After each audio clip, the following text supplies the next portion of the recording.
The town looked smaller than I remembered. Maybe it was because I'd spent the last 10 years in the city, surrounded by endless buildings, bustling crowds, and a pace so fast it often felt like I was running in place. Moving back here felt like stepping into a memory, one tinged with a mix of comfort and unease. The cracked sidewalks, the leaning telephone poles, the faded paint on the corner diner, they hadn't changed. But I had. I wasn't the shy teenager sneaking out after curfew anymore. I was Harper Kane, and I was here to start over. My plan was simple. Run my own business. I'd spent years dreaming of it, imagining every detail. A little coffee shop, a bookstore, even a flower shop. But the more I looked at the numbers, the less realistic those dreams seemed. Then, one late night, scrolling through business listings online, I stumbled across the ad. Turnkey laundromat for sale. Excellent condition. Low price. The price was laughably low for a business. Even in a small town like this, it was suspicious. But the pictures attached showed a bright, clean space with shiny machines and a fresh coat of paint. I told myself it was too good to be true, but my curiosity got the better of me. The next day, I called the number. The seller, a man named Greg, sounded eager. Too eager. He offered to meet me at the laundromat that same afternoon. When I arrived, Greg was already waiting in the parking lot. Pacing. He was middle-aged, with thinning hair and an ill-fitting jacket that made him look more like a high school math teacher than a businessman. "Are you Harper?" He asked as I approached, his voice tinged with a nervous energy. "That's me," I replied, offering a smile that felt out of place in the awkward tension between us. Greg led me inside, and I was struck by how immaculate the laundromat was. Rows of pristine washing machines gleamed under bright fluorescent lights. The smell of fresh paint lingered in the air, and everything looked brand new. It felt like I was walking into a showroom. "Everything works perfectly. The machines, the dryers, the coin changers, all in top shape. I just replaced most of the equipment last year." "Why are you selling?" I asked, trying to sound casual. It was a fair question, but the way Greg flinched made it feel intrusive. "I'm moving away. Family reasons." It was an answer that didn't answer anything, but I let it slide. The truth was, I wanted this to work. I needed it to work. Greg's demeanor might have set off alarm bells, but I reasoned that people don't always act rationally under pressure. Maybe he was just bad at selling things. "So what do you think?" Greg asked, rubbing his hands together like he was cold, though the laundromat was warm. "I think it looks great," I said, my voice firmer than I felt. "Let's do it." The paperwork moved quickly, almost too quickly, and before I knew it, the laundromat was mine. I stood in the parking lot with the keys in my hand, staring at the building. It felt surreal. A little scary, sure, but mostly exhilarating. This was my chance. My fresh start. That night, as I lay in my old childhood bedroom at my parents' house, I couldn't shake a nagging thought. Greg's face when I'd asked why he was selling. The way his smile had faltered just for a second, like he was about to say something he didn't want to say. I pushed the thought aside. Tomorrow was a new day, and I had a business to prepare for. Whatever Greg's deal was, it wasn't my problem. Or so I thought. The next morning, I walked into the laundromat with a mix of nervous excitement and determination. The keys felt heavy in my pocket, a tangible reminder that this place was mine now. As I unlocked the door and stepped inside, the faint scent of detergent greeted me. The machines gleamed under the overhead lights, rows of pristine silver soldiers waiting for their orders. For the first few days, I busied myself cleaning, organizing, and adding personal touches. I stocked the vending machine with snacks and sodas, printed cheerful signs with washing tips, and even set up a small kids' corner with coloring books and crayons. It felt good, like I was creating something people would actually use, a small but vital service to the community. But by the end of the week, something was bothering me. The laundromat was too quiet. I'd only had a handful of customers trickle in, mostly older folks who kept to themselves. They barely spoke, rushing through their laundry as if they didn't want to linger. One woman, an elderly lady with sharp eyes and a hunched frame, muttered a quick "thank you" before scurrying out with her laundry basket. It wasn't exactly the bustling business I'd envisioned. And then, the problems began. It started with one of the new washing machines.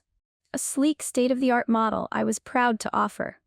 I noticed it was sitting idle one afternoon, its digital screen blinking with an error code I didn't recognize. I fiddled with the controls, reset the machine, and even consulted the manual, but it wouldn't budge. A brand new machine shouldn't break down like that. The plumber I called was just as baffled. Looks fine to me. Sometimes these things just glitch, I guess. I wasn't convinced, but I let it go. That night, as I locked up, I glanced at the broken machine and swore I saw something, just a flicker, in its reflective glass. A shape, a shadow. I shook my head and chalked it up to exhaustion. The next morning, I walked into a disaster. Water pooled across the floor, reflecting the harsh fluorescent lights above. One of the pipes had burst overnight, flooding the back room and seeping into the customer area. The acrid smell of damp metal and mildew filled the air. I spent hours mopping, scrubbing, and airing out the space, but the smell lingered, clinging to the walls like a bad memory. I thought things couldn't get any stranger, but I was wrong. One afternoon, the elderly lady returned. I'd started to recognize her by then. A wiry woman with white hair pulled into a tight bun and a habit of glancing over her shoulder as if someone were following her. "Busy day, huh?" I said, trying to make conversation as she loaded her laundry. The laundromat was empty except for us. She didn't answer right away, just stared at the machine as it filled with water. Then finally she said, "You should leave." Her voice was low, almost a whisper. "Excuse me?" I asked, half laughing. I thought she was joking. She shook her head and picked up her basket. "This place, it's no good. Always been bad luck." Before I could respond, she was gone, leaving her laundry spinning in the machine. After that, I started to notice things I hadn't before. Little things, like the faint whispers I'd hear when I was alone, as if someone were murmuring just out of earshot. Or the way the air felt damp and cold in certain corners of the laundromat, no matter how many times I adjusted the thermostat. But the reflections were the worst. When I walked past the machines, their glass doors would catch my movement, doubling and distorting it. More than once I thought I saw something in them, something that wasn't me. Just a flicker, a shadow, but enough to send a chill up my spine. I told myself it was nothing. Stress, maybe. Or the lingering doubts Greg's nervous smile had planted in my mind. But the unease grew, settling into the back of my thoughts like a storm cloud on the horizon. By the end of the week, I wasn't just questioning my decision to buy the laundromat, I was questioning my sanity. I couldn't stop thinking about the old woman's words. This place, it's no good. They played over and over in my mind as I scrubbed the counters, folded dryer sheets into neat stacks, and tried to convince myself that everything was fine. But everything wasn't fine. Between the broken machine, the burst pipe, and the oppressive silence of the laundromat, I was starting to feel like I'd made a mistake. The next time the old woman came in, I decided to confront her. She arrived like she always did, right at dusk, carrying a laundry basket that seemed too big for her wiry frame. She shuffled to her usual machine, her movements slow and deliberate. I waited until she loaded her clothes and the machine started its hum before I approached. "Excuse me," I said, my voice low so it wouldn't echo in the quiet room. "Can I ask you something?" Her sharp eyes flicked to me, wary. "What is it, dear?" "You mentioned something last time you were here, about this place being bad luck. What did you mean?" She hesitated, glancing at the door as if she were considering leaving. For a moment, I thought she wouldn't answer. Then, with a sigh, she motioned to one of the chairs near the window. "You should sit." I sat down, my heart beating a little faster. She followed, clutching her cardigan close as if warding off a chill. "This laundromat has been here a long time. Longer than you might think. It was built by old Mr. Hargrove back in the 60s. He was a good man, hard-working. When he passed, he left the business to his two sons, Sam and Eli. Those boys, they couldn't have been more different. Sam was the responsible one, always taking care of the place, keeping things running smooth. Eli, on the other hand, Eli got mixed up with the wrong crowd. Gangs, drugs, you name it. It wasn't long before the two of them started fighting. Loud, ugly fights that everyone in town could hear. I nodded, leaning forward. What happened to them? One day, Sam just disappeared. No one saw him leave, and no one ever found him. Eli told the police that Sam had run off, said he couldn't handle the stress of the business anymore. But no one believed him. Folks started whispering that Eli had done something to him. Something terrible. Not long after that, the gangs came calling. Whatever deal Eli had made, he couldn't keep up his end. They trashed the place, threatened him. Some say they even killed him. All I know is that the laundromat closed down for years after that. I swallowed hard, the air feeling thicker around me. So, what does that have to do with me? Why is business so slow? Her eyes locked onto mine, cold and piercing. People believe this place is cursed, that Sam's spirit never left. And Eli, well, he's not at rest either. Every person who's owned this place since then has had trouble. Some lost their savings, others disappeared, just like Sam. I shook my head, forcing a laugh. That's just superstition. I mean, it's a sad story, but you don't really think this place is haunted, do you? Her expression didn't change. Believe what you want, dear, but you'd be wise to keep your eyes open. Sometimes the past doesn't stay buried. I've said enough. Be careful, Harper. With that, she gathered her basket and left, her footsteps echoing in the empty space. I sat there for a long time after she left, staring at the machines as they spun and churned.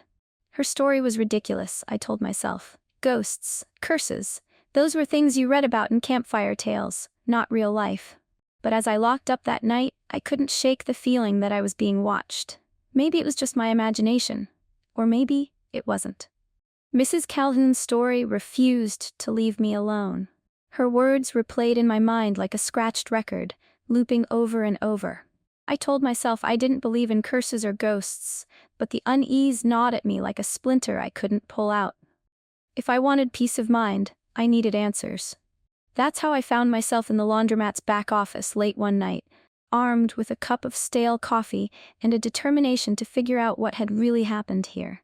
The office was cramped, its walls lined with sagging shelves stuffed with folders and faded paperwork. I started with the obvious: ledgers, receipts, anything that might give me insight into the brothers and their business. It didn't take long for things to get strange. In one of the oldest ledgers, I found cryptic notes scribbled in the margins. Short again this week.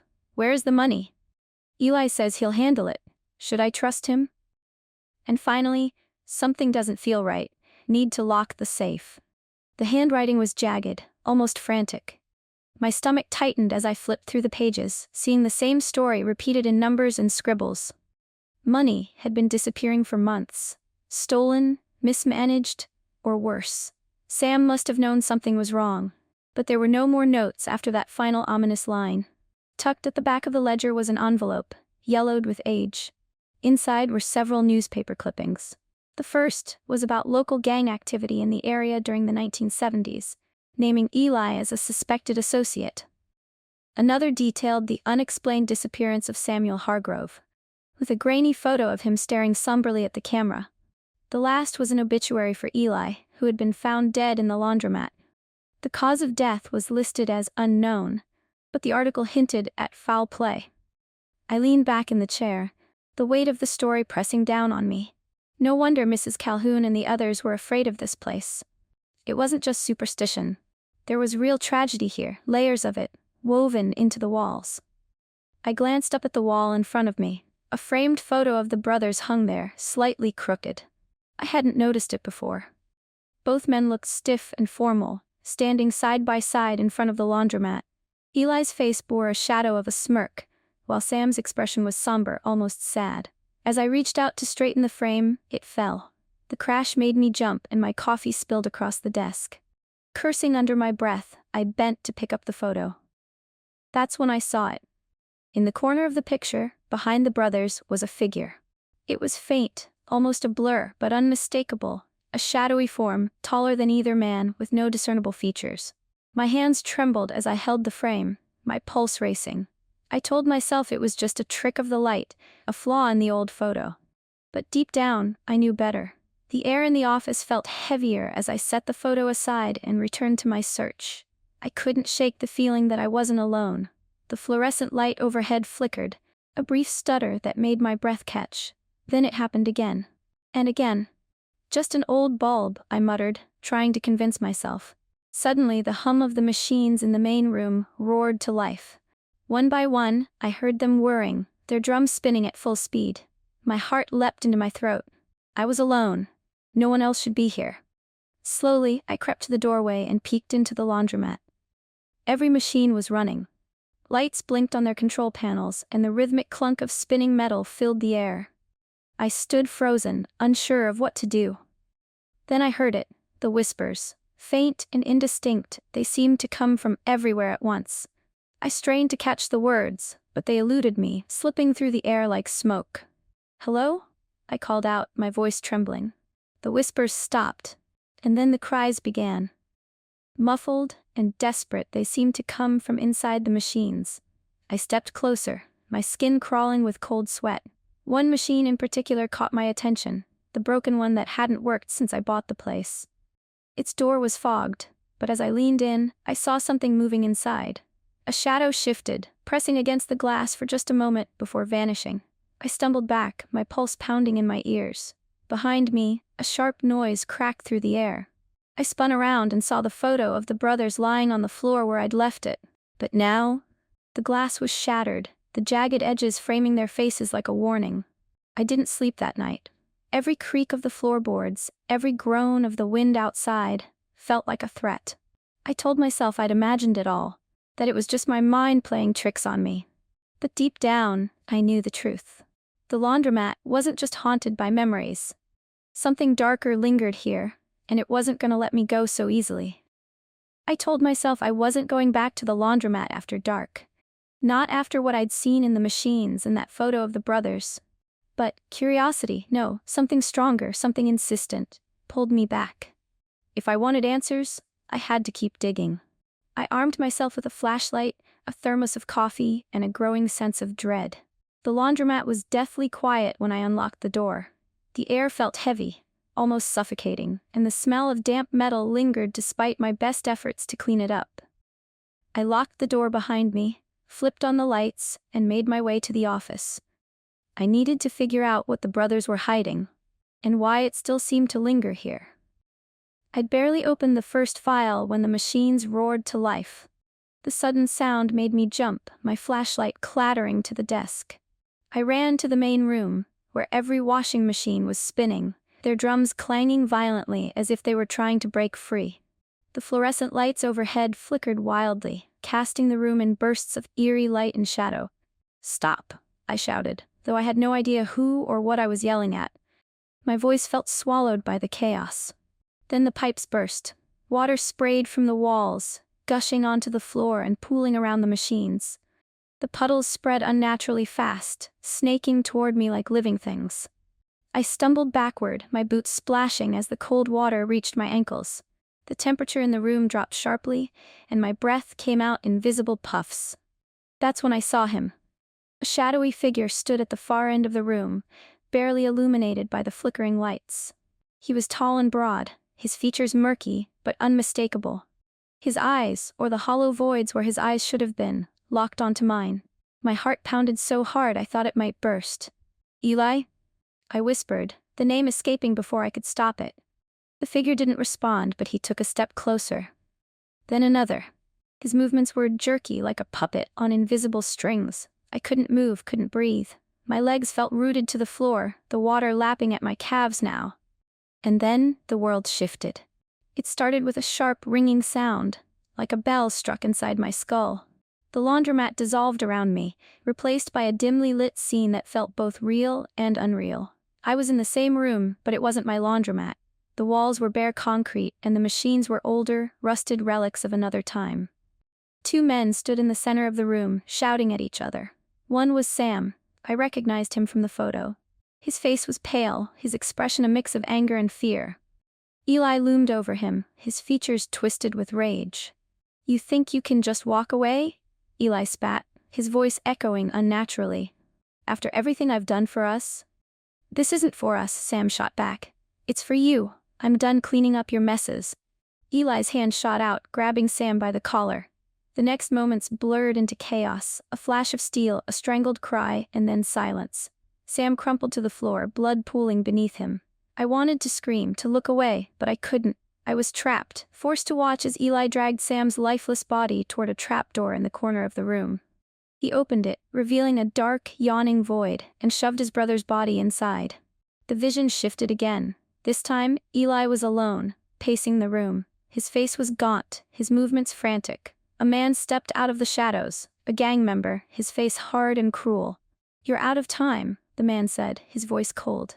"Pay up, or you'll end up like your brother." Eli opened his mouth to argue, but the man silenced him with a single, brutal swing of a crowbar. Eli crumpled to the floor, his blood joining his brother's in staining the laundromat's foundation. The vision shattered, and I was back in the present, gasping for air. The machines were still spinning, the water still rising, but I didn't care. I knew now. I knew where Sam's body was. I grabbed my flashlight and waded to the back corner of the laundromat, where the trapdoor from the vision should be. It was hidden beneath a rug, its edges barely visible. My hands shook as I peeled back the covering, revealing the wooden door beneath. The handle was rusted, and it took all my strength to yank it open. A wave of cold, putrid air hit me as the darkness below yawned wide. My flashlight beam barely penetrated the gloom, but I could see a ladder leading down into the abyss. I didn't want to go down there. Every instinct screamed at me to run, to lock the door and never look back, but I couldn't. Whatever haunted this place, whatever haunted me, it was all connected to that basement. With a deep, shuddering breath, I gripped the ladder and began to descend. The ladder creaked under my weight as I descended into the basement. Each step down felt like a descent into another world, a colder, darker one that carried the weight of decades-old secrets. The air grew damp, filled with the stench of mildew and decay. My flashlight's narrow beam flickered, illuminating jagged shadows on the concrete walls. When my feet touched the ground, I scanned the room. The space was cluttered with old supplies. Boxes of detergent, broken furniture, and rusted equipment piled haphazardly. But my eyes were drawn to the back wall, where a stack of crates seemed out of place. I moved closer, my pulse pounding in my ears. The crates were heavy, but I pushed and pulled until they toppled over, revealing a door. It was small, almost like a hatch, and made of warped wood. The handle was icy to the touch, and it groaned loudly as I pulled it open. The smell hit me first, a sickly, earthy stench that made me gag. Inside was a small, makeshift tomb. Skeletal remains lay haphazardly on the ground, partially covered by a tattered sheet. Beside the bones was a pile of personal belongings.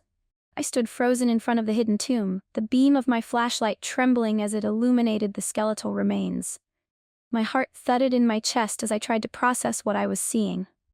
The bones were yellowed and brittle, twisted unnaturally, as if the person had died in agony. Among the remains lay a rusted pocket watch, a leather-bound notebook, and a tarnished ring that still glinted faintly in the dim light.